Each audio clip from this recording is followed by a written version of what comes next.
নারায়ণগঞ্জের সিদ্ধিরগঞ্জ থানার জালকুড়ি এলাকার গৃহিণী সোমা বিবি প্রতি মাসে নিয়মিত বিল পরিশোধ করেও গত ৬ মাস ধরে নিরবিচ্ছিন্নভাবে মিলছে না গ্যাস। গত ২ মাস ধরে গ্যাস সরবরাহ একেবারেই বন্ধ। লাকড়ি ও ঝুট কিনে মাটির চুলায় রান্না করে অতিরিক্ত খরচ করতে হচ্ছে তাকে। একই সংকটে ভুগছেন সিদ্ধিরগঞ্জ ও ফতুল্লা থানার অন্তত ২০টি এলাকার বাসিন্দা।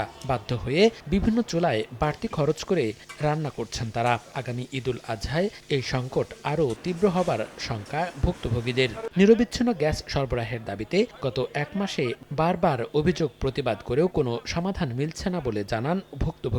এ বিষয়ে জানতে চাইলে অজুহাত দেখায় তিতাস গ্যাস কর্তৃপক্ষ, তবে শিগগিরই সমাধানের আশ্বাস সংশ্লিষ্ট কর্মকর্তার। কোরবানি ঈদের সময় আবাসিক গ্রাহকদের গ্যাস প্রাপ্তিতে কোনো সমস্যা হবে না, কারণ এই সময় আমাদের শিল্প কারখানাগুলো বন্ধ থাকে এবং আমাদের টোটাল গ্যাস কনজাম্পশন কম থাকে।